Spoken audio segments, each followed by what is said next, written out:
Do you like me? Yeah. Yeah, of course I like you.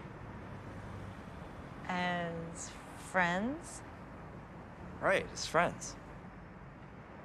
Just as friends? Yeah.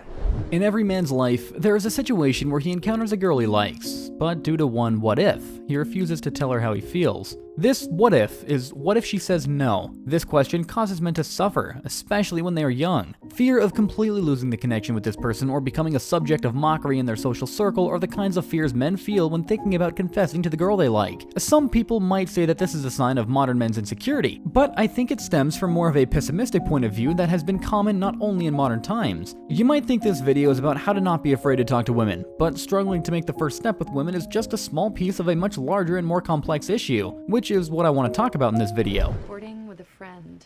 Do you want to walk up with me? Starting now? Yeah, starting now. Risk. Unintentionally, this word often associates with something negative or something that could negatively change our lives. When you're risking it, it means you could lose something you currently have. It may not seem reliable. Why should I risk losing something when I feel great? But if you're already thinking about risk, it means something isn't great. We think about risking not because we want to lose what we have, but because we want to change or improve our lives. We confess our love to someone, not to lose the connection we had, but to make this person even closer than before. We move to another city or country not to lose those connections built over the years, but to experience life differently. As I mentioned earlier, the main problem is that when we think about risk, we first consider the negative impact it could have on our lives and only afterward the potential positive outcomes. You've probably heard advice like, the worst thing she could say is no. Actually, it could be a lot worse. But the thing is, you will never know what she will say, do, or how she will behave after you confess to her. What you do know is the purpose behind your decision to confess. You want to improve or change your life. We need to focus more on the purpose of our actions rather than the consequences. The consequences are unknown, and you can't be 100% prepared for them, even if you create 1,000 scenarios in your mind beforehand. You lecturing me on life? Look at you, you fucking burnout. What winds your clock? Working with you. Where's your soulmate? You want to talk about soulmates? Where is she? Dead. That's right, she's fucking dead. She fucking dies, and you just cash in your chips and you walk away? Hey, at least I played a hand. Oh, and you played a hand and you lost. You lost a big fucking hand, and some people lose a big hand like that and have the sack to ante up again. Doubts. Something that stops us from doing things that could be hurtful, as well as things that could be beneficial. Whether it's deciding what to eat for breakfast, who to hang out with, or whether to go to the gym. We often doubt almost every decision, no matter how insignificant it may seem. In our minds, we have scales weighing the questions, do it or don't do it. Throughout our lives, we weigh these options, but for some reason, don't do it often weighs more than do it, leading us to make safer decisions. No one can be blamed for making the safer choice, as it's often seen as the more rational decision. However, life isn't an exact science like mathematics or physics, where there are clear right or wrong answers, like 2 + 2. The fear of making a wrong decision is pointless because there is no absolute right or wrong decision. Everything we do seems directed towards benefiting us in the present or the future, but in reality, we often make decisions not to improve our lives, but to avoid making our current situation worse. This is strange, given the number of people who are dissatisfied with their lives. What would you say if a guy walked in for an interview without a shirt on? And I hired him. What would you say?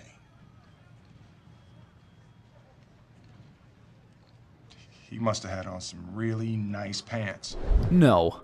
A word containing only 2 letters, yet it's an answer no one wants to hear, especially when confessing love. Getting rejected is never a pleasant feeling. It's just a word like any other we use daily, but its weight is much heavier than any other word. Depending on the situation, the memory of it can last for days, or for some, even years. Time helps overcome this feeling, but why can some people move on to the next day while others can't let it go for years? It comes down to the ability to accept rejection. Every event in our lives is not accidental, it's an experience. Let's take, for example, a man searching for a job. He goes to his first job interview. Everything is going great. He's joking with the interviewer, but at some point, he makes a joke the interviewer doesn't like. Therefore, he gets rejected. At the next job interview, everything goes well again, but the interviewer finds a mistake in his portfolio, so he gets rejected again. He gets rejected at the next 8 job interviews too, each for different reasons. But this man doesn't take all these rejections as a verdict that he needs to find another career. He takes them as experiences and advantages over other candidates because now he knows 10 different reasons why he might get rejected. We often take rejections as verdicts and use them only as anchors. Sometimes it's hard to forget some rejections, but it's very possible to accept them and use them to our advantages in the future. together. Pete, I don't want to hear another excuse, Carl. Jesus. You do whatever you want. I'm just telling you, you don't change your life, you're gonna end up a lonely guy. A lonely guy, Carl. Lonely guy. Comfort.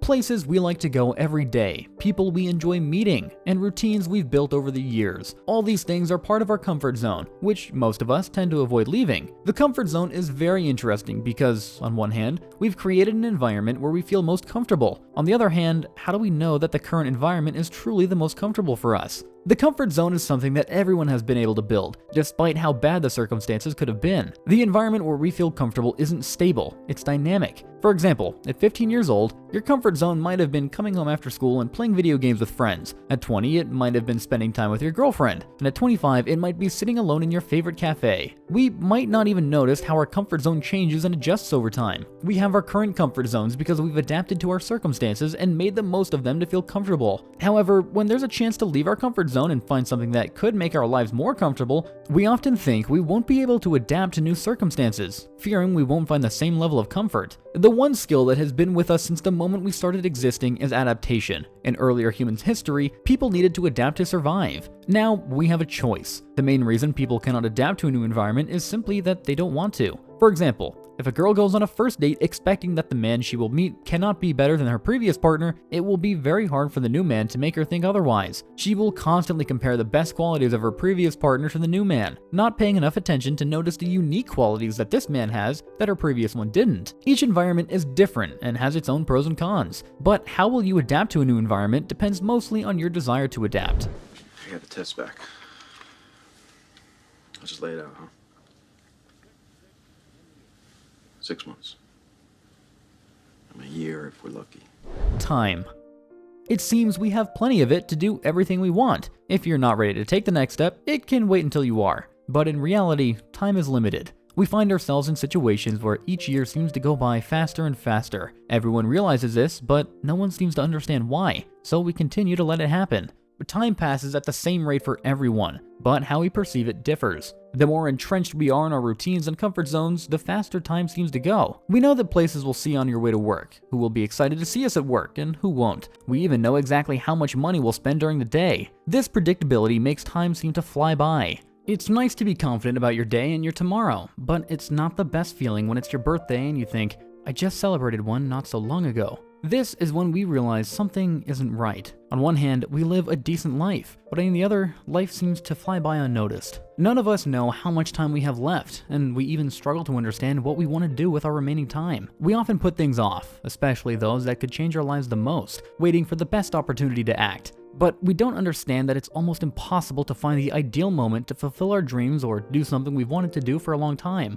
For example, if you dream of traveling through South America, you might have certain goals to achieve before you can fulfill that dream. Let's say you need 3 things: enough money, a travel partner, and the right season to go. It might not seem hard to accomplish all 3, but reality is a bit tougher than we might think. You might save money and choose the right season, but no one can travel with you at that time. Or you might have a partner in the right season, but then you get into a car accident a month before the trip, making it uncertain whether you should go after such expenses. Despite the discomfort, sometimes we need to make important decisions even when it doesn't seem like the best time. You don't know what will happen in a year. You might overcome all obstacles that were stopping you, or you might face even more challenges, making it harder to fulfill your dream than it is now. You only know what is stopping you at this moment, and there might never be a better time to do what you want than now. So can I ask, how are you?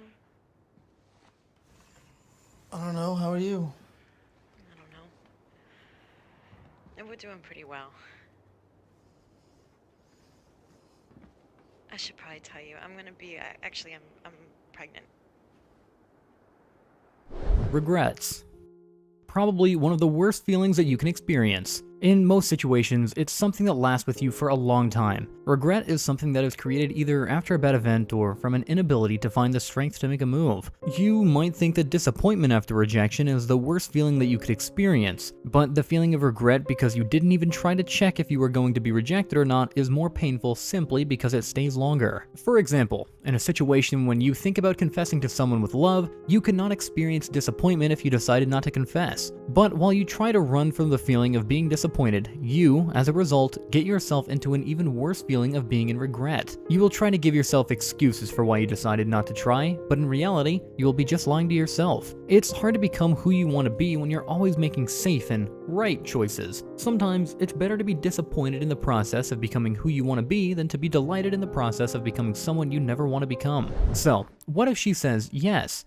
It really doesn't matter what she says. Whatever you associate with she in this scenario, you will make your life better simply by finding the strength to ask her in an attempt to improve your life. Our whole life is essentially a pursuit of a better life. This pursuit is endless, but over time, our lives come to include not just ourselves, but our kids, grandkids, and the close people with whom we've built strong connections. For all of them, we want no less than a better life. We are essentially painting a picture of our life, adding elements each year to improve it. Others periodically contribute their elements to our painting. However, at the end of the day, how detailed and beautiful your painting is dependent on how detailed and beautiful you decide to live your life. This is true, of course, but only if you periodically change your brush and tools for drawing.